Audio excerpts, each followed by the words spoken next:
দুখৰ বিষয় যে যোৱা পৰহি জেঠ মাহৰ যি কেঁচুৱা নাম এই কেঁচুৱা নাম অনুষ্ঠিত কৰিছিলে এই খানপাৰা খাউপৰা নামৰ এই গাঁওখনত আৰু এই গাঁওখনত অকল পায় নহয় সেইদিনাখন আচলতে পায়সো বনাইছে বুলি আমাক স্থানীয় লোকসকলে জানিবলৈ দিছে এতিয়া কথা হ'ল যে আচলতে বুট মাহৰ পৰাই বিষক্ৰিয় হ'ল নে পায়সৰ পৰাই হ'ল সেইটো এতিয়ালৈকে সঠিকভাৱে আমি জানিব পৰা নাই কিয়নো যোৱা পৰহি খুব ধুমুহাৰ তাণ্ডৱ আছিলে হয়তো ধুমুহাৰ আহি থকাৰ সময়ত কিবা বিষাক্ত বস্তু হয়তো পায়সতে হওক বা বুট মাহতে পৰি যোৱাৰ সন্দেহ হৈছে কিন্তু কথা হ'ল যে আচলতে কণজন শিশুবোৰক আচলতে বেছিকৈ বিষাক্ৰিয় হৈছে আৰু ইতিমধ্যে যোৱা কালিৰ পৰা আচলতে চিকিৎসাধীন হৈয়ে আছে আৰু ইয়াৰ মাজতে 6 বছৰীয়া শিশুখিনি আচলতে আমি গমেই পাইছোঁ যে সকলোৱে যে ক্ৰিষ্টেলিনা দাস নামৰ 6 বছৰীয়া শিশু এগৰাকী আজি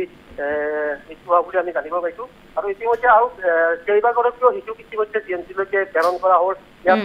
স্বাস্থ্য শিবিৰ এটা পাতিছে আজাৰাৰ পৰা চিকিৎসকৰ দল আহিছে এই গাঁওখনলৈ আৰু ইয়াৰ পৰা যিসমূহ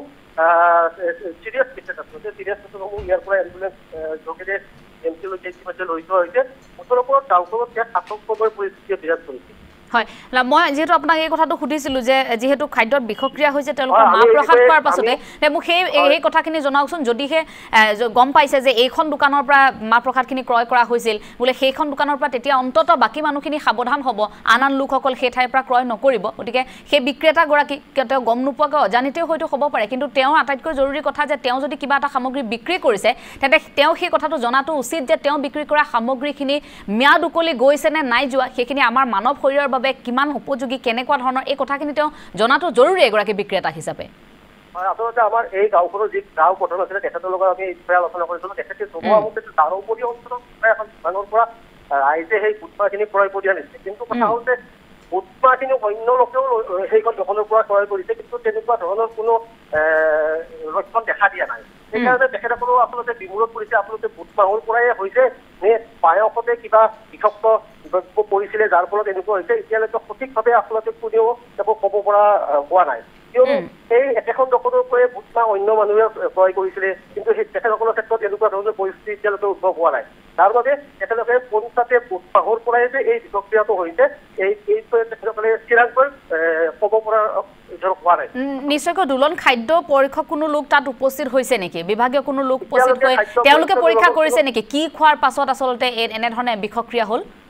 হয় আচলতে এতিয়ালৈকে খাদ্য পৰীক্ষা বিভাগৰ কোনো লোক আমি ইয়াত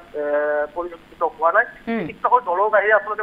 কোনো ইয়ালৈকে বৰ্তমান আহি পোৱা নাই এতিয়া আমি দেখি আছো টেলিভিছন স্ক্ৰীনত এই মুহূৰ্তত আমি দৃশ্যাংশও দেখুৱাই আছো ইতিমধ্যে স্বাস্থ্য বিষয়াসকল উপস্থিত হৈছে চিকিৎসকসকল উপস্থিত হৈ গাঁওখনৰ লোকসকলৰ স্বাস্থ্য পৰীক্ষা কৰোৱাইছে এতিয়া আকৌ হয়তো বহু লোক যিসকলে খাই আছিল তেওঁলোকৰ শৰীৰত লক্ষণ দেখা দিব পাৰে গতিকে এই ক্ষেত্ৰত তেওঁলোকৰ তৰফৰ পৰা কেনেধৰণৰ ব্যৱস্থা কৰা হৈছে তেওঁলোকক ঔষধসমূহ দিয়া হৈছে নে কেনেধৰণে কৰা হৈছে কথাখিনি জনাওকচোন আচলতে যোৱা কালিতো আজি আৰু বহুত ৰোগী এনেকুৱা ওলাইছে আচলতে এতিয়া ৮০জনৰো অধিক ৰোগী আচলতে এতিয়ালৈকে চিনাক্ত কৰা হৈছে আৰু আজি বৰ্তমান এই চিকিৎসকৰ দলটো ইয়াত আহি চন্দ্ৰমোহনসকল পৰীক্ষা কৰি যিসমূহ আচলতে চিৰিয়াছ পেচেণ্ট তেখেতসকলক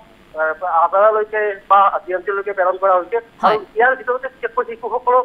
বিশেষভাৱে আক্ৰমণ কৰিছে হয় দুলন আমি ধন্যবাদ জনাইছো আপোনাক শেহতীয়া তথ্যখিনি আমাক জনোৱাৰ বাবে আজাৰাৰ পৰা আমাক সবিশেষ জনালে আমাৰ সতীৰ্থ সাংবাদিক দুলন কলিতাই ইতিমধ্যে চিকিৎসকৰ দল উপস্থিত হৈছে গাঁওখনত যিসকল লোকে সেইদিনা মা প্ৰসাদ খাইছিল পায়স খাইছিল সেই ব্যক্তিগৰাকীৰ ঘৰত তেওঁলোকৰ স্বাস্থ্য পৰীক্ষা কৰি থকা হৈছে প্ৰায় ৭০ গৰাকীকৈ লোক বিষক্ৰিয়াত আক্ৰান্ত হৈছে তেওঁলোকৰ শৰীৰত নানান ধৰণৰ লক্ষণে দেখা দিছে কেইবাগৰাকীৰ অৱস্থা সংকটজনক আৰু এগৰাকী ৬ বছৰীয়া শিশু অসুস্থ হৈ মৃত্যুমুখত পৰাৰ খবৰ